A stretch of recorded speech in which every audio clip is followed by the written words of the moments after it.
Good day, I am Engine Cadet Ignacio from DS Mari Alpha.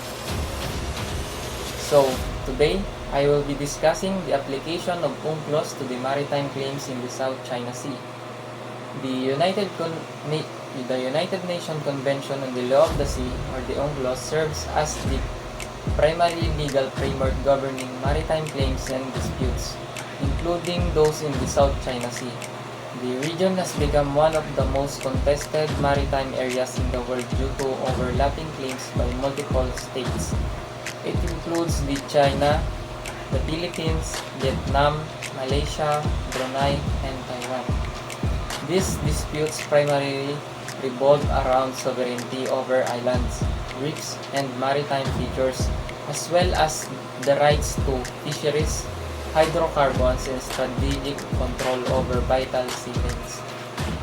The application of UNCLOS to these claims plays a crucial role in determining the legitimacy of territorial assertions and shaping international maritime law in the region. Number 1 is the maritime entitlements under UNCLOS. It defines specific maritime entitlements based on baselines from which maritime zones are measured. The key provision relevant to the South China Sea includes the territorial sea. Coastal states have full sovereignty over waters up to 12 nautical miles from their baselines. This includes control over airspace, water columns, and seabeds within the limit. Next is the exclusive economic zone. States have sovereign rights to explore, exploit, conserve, and manage natural resources within 200 nautical miles of their baselines. This zone grants economic privilege but does not confer full sovereignty. Next is the continental shelf. States can claim continental shelves extending beyond 200 nautical miles based on geological and geomorphological criteria, provided they submit their claims to the Commission on the Limits of Continental Shelves, or the CLCS, for verification. Next is the high seas. Waters beyond national jurisdictions remain open to all states, with freedoms related to navigation, fishing, and scientific research governed by international law. The second one is the China's 9-dash line and UNCLOS.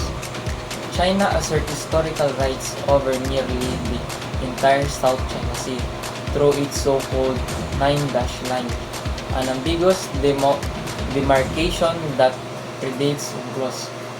Beijing claims that historical usage, maps, and records supports its sovereignty over various features within this boundary. However, the legitimacy of these claims has been challenged under UNCLOS, which does not recognize historical rights that conflicts with the Convention's principle.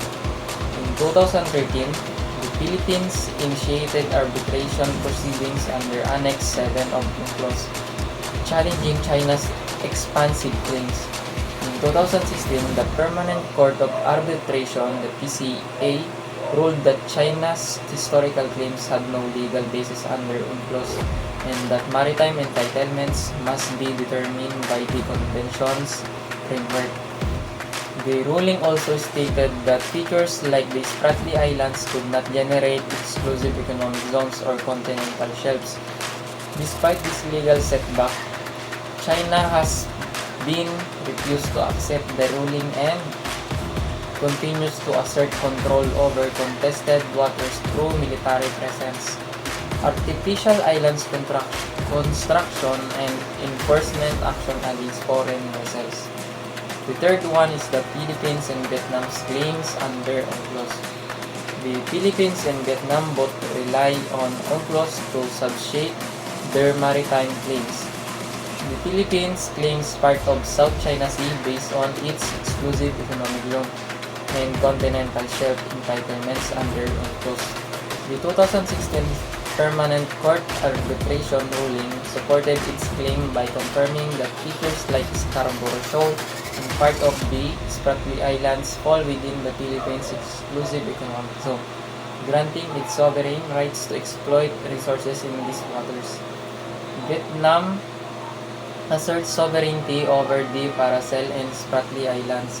Based on both historical claims and UNCLOS provisions, Vietnam has occupied several Spratly features and submitted continental shelf claims beyond its 200 nautical miles exclusive economic zone to the CLCS.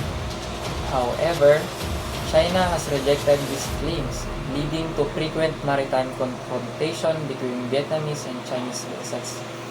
The fourth one, or the number 4, is the Malaysia, Brunei, and Taiwan. These other claimants in the South China Sea also rely on UNCLOS to support their positions.